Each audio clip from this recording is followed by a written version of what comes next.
Then a dog began to howl somewhere in a farmhouse down the road. A long, agonized wailing, as if from fear.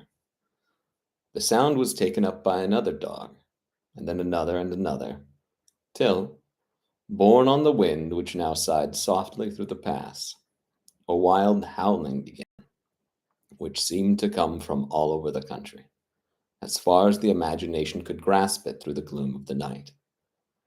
The first howl, the horses began to strain and rear, but the driver spoke to them soothingly, and they quieted down, but shivered and sweated as though after a runaway from a sudden fright.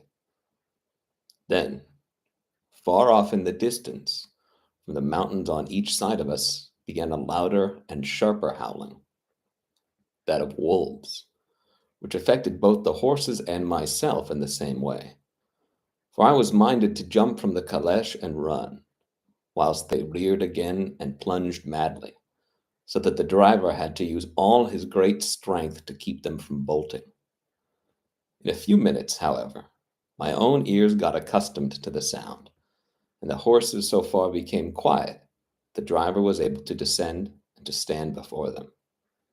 He petted and soothed them, and whispered something to their ears, as I have heard of horse tamers doing, and with extraordinary effect, for under his caresses they became quite manageable again, though they still trembled. The driver again took his seat, and shaking the reins, started off at a great pace. This time, after going to the far side of the pass, he suddenly turned down a narrow roadway which ran sharply to the right. Soon we were hemmed in with trees, which in places arched over the roadway till we passed through a tunnel. And again, great frowning rocks guarded us boldly on either side. Though we were in shelter, we could hear the rising wind, for it moaned and whistled through the rocks, and the branches of the trees crashed together as we swept along. It grew colder and colder still, and fine powdery snow began to fall, so that soon we and all around us were covered with a white blanket. The keen wind still carried the howling of the dogs, though this grew fainter as we went on our way. The baying of the wolves sounded nearer and nearer, as though they were closing round us from every side. I grew dreadfully afraid, and the horses shared my fear. The driver, however, was not in the least disturbed. He kept turning his head to left and right, but I could not see anything through the darkness. Suddenly, away on our left, I saw a faint, flickering blue flame. The driver saw it at the same moment. He at once checked the horses, and, jumping to the ground, disappeared into the darkness. I did not know what to do. The less as the howling of the wolves grew closer. But while I wondered, the driver suddenly appeared again, and without a word took his seat, and we resumed our journey. I think I must have fallen asleep and kept dreaming of the incident, for it seemed to be repeated endlessly, and now looking back, it is like a sort of awful nightmare. Once the flame appeared so near the road that even in the darkness around us I could watch the driver's motions. He went rapidly to where the blue flame arose. It must have been very faint, for it did not seem to illumine the place around it at all, and gathering a few stones, formed them into some crevice. Once there appeared a strange optical effect. When he stood between me and the flame, he did not obstruct it, for I could see its ghostly flicker all the same. This startled me, but as the effect was only momentary, I took it that my eyes deceived me straining through the darkness. Then for a time there were no blue flames, and we sped onwards through the gloom, with the howling of the wolves around us, as though they were following in a moving circle. At last there came a time when the driver went further afield than he had yet gone, and during his absence the horses began to tremble worse than ever, to snort and scream with fright. Could not see any cause for it. The howling of the wolves had ceased altogether. But just then the moon, sailing through the black clouds, appeared behind the dragged crest of a beetling, pine-clad rock. By its light, I saw around us a ring of wolves, with white teeth and lolling red tongues, with long, sinewy limbs and shaggy hair. They were 100 times more terrible in the grim silence which held them than even when they howled. For myself, I felt a sort of paralysis of fear. It is only when a man feels himself face to face with such horrors that he can understand their true import. All at once the wolves began to howl as though the moonlight had some peculiar effect on them. The horses jumped about and reared, and looked helplessly round with eyes that rolled in a way painful to see. But the living ring of terror encompassed them on every side, and they had perforce to remain within it. I called to the coachman to come, for it seemed to me that our only chance was to try to break through the ring and to aid its approach. I shouted and beat the side of the caleche, hoping by the noise to scare the wolves from that side, so as to give him a chance of reaching the trap. How he came there, I know not, but I heard his voice raised in a tone of imperious command, and looking toward the sound, saw him stand in the roadway. As he swept his long arms, as though brushing aside some impalpable obstacle, the wolves fell back and back further still. Just then a heavy cloud passed across the face of the moon, so that we were again in darkness. When I could see the driver again, he was climbing into the caleche, and the wolves had disappeared. This was all so strange and uncanny that a dreadful fear came upon me, and I was afraid to speak or move. The time seemed interminable as we swept on our way, now in almost complete darkness, for the rolling clouds obscured the moon. We kept on ascending, with occasional periods of quick descent, but in the main always ascending. Suddenly I became conscious of the fact that the driver was in the act of pulling up the horses in the courtyard of a vast ruined castle, from whose tall black windows came no ray of light, and whose broken battlements showed a jagged line against the moonlit sky. Chapter 2. John Harker's Journal, continued. May 5th. I must have been asleep, for certainly if I had been fully awake, I must have noticed the approach of such a remarkable place. In the gloom, the courtyard looked of considerable size, and as several dark ways led from it under great round arches, it perhaps seemed bigger than it really is. I have not yet been able to see it by daylight. When the caleche stopped, the driver jumped down and held out his hand to assist me to alight. Again, I could not but notice his prodigious strength. His hand actually seemed like a steel vice that could have crushed mine if he had chosen. Then he took out my traps and placed them on the ground beside me as I stood close to a great door, old and studded with large iron nails, and set in a projecting doorway of massive stone. I could see even in the dim light that the stone was massively carved, but that the carving had been much worn by time and weather. As I stood, the driver jumped again into his seat and shook the reins. The horses started forward, and trap and all disappeared down one of the dark openings. I stood in silence where I was, for I did not know what to do. Of bell or knocker there was no sign. Through these frowning walls and dark window openings, it was not likely that my voice could penetrate. The time I waited seemed endless, and I felt doubts and fears crowding upon me. What sort of place had I come to, and among what kind of people? What sort of grim adventure was it on which I had embarked? Was this a customary incident in the life of a solicitor's clerk, sent out to explain the purchase of a London estate to a foreigner? Solicitor's clerk. Mina would not like that. Solicitor, for just before leaving London I got word that my examination was successful, and I am now a full-blown solicitor. I began to rub my eyes and pinch myself to see if I were awake, and find myself at home with the dawn struggling in through the windows, as I had now and again felt in the morning after a day of overwork. But my flesh answered the pinching test, and my eyes were not to be deceived. I was indeed awake and among the Carpathians. All I could do now was to be patient and wait the coming of the morning. Just as I had come to this conclusion, I heard a heavy step approaching behind the great door, and saw through the chinks the gleam of a coming light. There was the sound of rattling chains and the clanking of massive bolts drawn back. A key was turned with the loud grating noise of long disuse, and the great door swung back. Within stood a tall old man, clean shaven save for a long white mustache, and clad in black from head to foot, without a single speck of color about him anywhere. He held in his hand an antique silver lamp, in which the flame burned without chimney or globe of any kind, throwing long, quivering shadows as it flickered in the draught of the open door. The old man motioned me in with his right hand with a courtly gesture, saying in excellent English but with a strange intonation, "Welcome to my house. Enter freely and of your own will."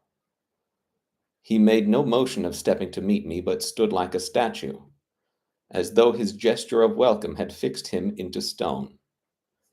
The instant, however, that I had stepped over the threshold, he moved impulsively forward, and holding out his hand, grasped mine with a strength which made me wince, an effect which was not lessened by the fact that it seemed as cold as ice, more like the hand of a dead than a living man. Again he said, "Welcome to my house. Come freely, go safely, and leave something of the happiness you bring." The strength of the handshake was so much akin to that which I had noticed in the driver, whose face I had not seen, that for a moment I doubted if it were not the same person to whom I was speaking. So to make sure, I said interrogatively, "Count Dracula?" He bowed in a courtly way as he replied, "I am Dracula. I bid you welcome, Mr. Harker, to my house. Come in. The night air is chill, and you must need to eat and rest." As he was speaking, he put the lamp on a bracket on the wall, and stepping out, took my luggage. He had carried it in before I could forestall him. I protested, but he insisted. "Nay, sir, you are my guest. It is late, and my people are not available. Let me see to your comfort myself." He insisted on carrying my traps along the passage, and then up a great winding stair, and along another great passage on whose stone floor our steps rang heavily. At the end of this he threw open a heavy door, and I rejoiced to see within a well-lit room in which a table was spread for supper, and on whose mighty hearth a great fire of logs, freshly replenished, flamed and flared. The Count halted, putting down my bags, closed the door, and crossing the room, opened another door, which led into a small octagonal room, lit by a small lamp, and seeming without a window of any sort. Passing through this, he opened another door and motioned me to enter. It was a welcome sight, for here was a great bedroom, well lighted and warmed with another log fire, also added to but lately, for the top logs were fresh, which sent a hollow roar up the wide chimney. The Count himself left my luggage inside and withdrew, saying, before he closed the door, "You will need, after your journey, to refresh yourself by making your toilet. I trust you will find all you wish. When you are ready, come into the other room where you will find your supper prepared." The light and warmth of the Count's courteous welcome seemed to have dissipated all my doubts and fears. Having then reached my normal state, I discovered that I was half famished with hunger. So making a hasty toilet, I went into the other room. I found supper already laid out. My host, who stood on one side of the great fireplace, leaning against the stonework, made a graceful wave of his hand to the table and said, "I pray you, be seated and sup how you please. You will, I trust, excuse me that I do not join you, but I have dined already, and I do not sup." I handed to him the sealed letter which Mr. Hawkins had entrusted to me. He opened it and read it gravely. Then, with a charming smile, he handed it to me to read. One passage of it, at least, gave me a thrill of pleasure. I must regret that an attack of gout, from which malady I am a constant sufferer, forbids absolutely any traveling on my part for some time to come. But I am happy to say that I can send a sufficient substitute, one in whom I have every possible confidence. He is a young man, full of energy and talent in his own way, and of a very faithful disposition. He is discreet and silent, and has grown into manhood in my service. He shall be ready to attend on you when you will during his stay, and shall take your instructions in all matters. The Count himself came forward and took off the cover of a dish, and I fell to at once on an excellent roast chicken. This, with some cheese and a salad and a bottle of old Tokay, of which I had 2 glasses, was my supper. During the time I was eating, the Count asked me many questions as to my journey, and I told him by degrees all I had experienced. By this time I had finished my supper, and my host's desire had drawn up a chair by the fire and begun to smoke a cigar which he offered me, at the same time excusing himself that he did not smoke. I had now an opportunity of observing him, and found him of a very marked physiognomy. His face was a very strong, aquiline, with high bridge of the thin nose and peculiarly arched nostrils, with lofty domed forehead, and hair growing scantily round the temples, but profusely elsewhere. His eyebrows were very massive, almost meeting over the nose, and with bushy hair that seemed to curl in its own profusion. The mouth, so far as I could see it under the heavy mustache, was fixed and rather cruel-looking, with peculiarly sharp white teeth. These protruded over the lips, whose unremarkable ruddiness showed astonishing vitality in a man of his years. For the rest, his ears were pale, and at the tops extremely pointed. The chin was broad and strong, and the cheeks firm though thin. His general effect was one of extraordinary pallor. Hitherto I had noticed the backs of his hands as they lay on his knees in the firelight, and they had seemed rather white and fine. But seeing them now close to me, I could not but notice that they were rather coarse, broad with squat fingers. Strange to say, there were hairs in the center of his palm. The nails were long and fine and cut to a sharp point. As the Count leaned over me and his hands touched me, I could not repress a shudder.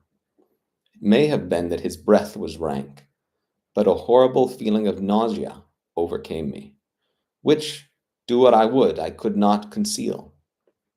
The Count, evidently noticing it, drew back, and with a grim sort of smile, which showed me more than he had yet done his protuberant teeth, sat himself down again on his own side of the fireplace. We were both silent for a while, and as I looked towards the window, I saw the first dim streak of the coming dawn.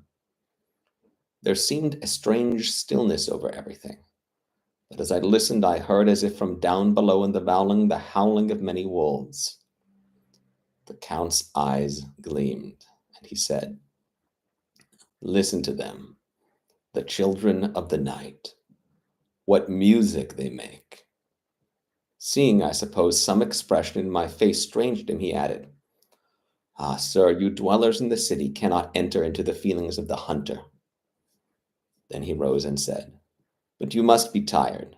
Your bedroom is all ready, and tomorrow you shall sleep as late as you will. I have to be away till the afternoon, so sleep well and dream well."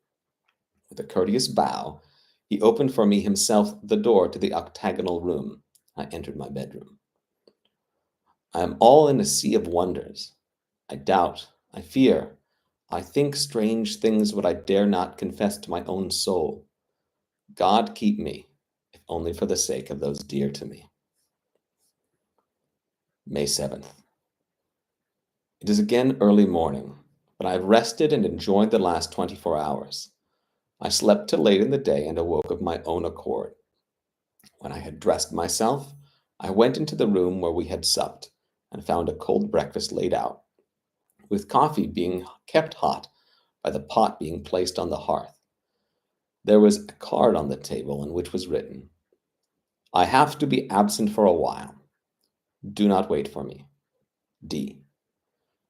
I set to and enjoyed a hearty meal. When I had done, I looked for a bell so that I might let the servants know I had finished, but I could not find one. There are certainly odd deficiencies in the house, considering the extraordinary evidences of wealth which are round me.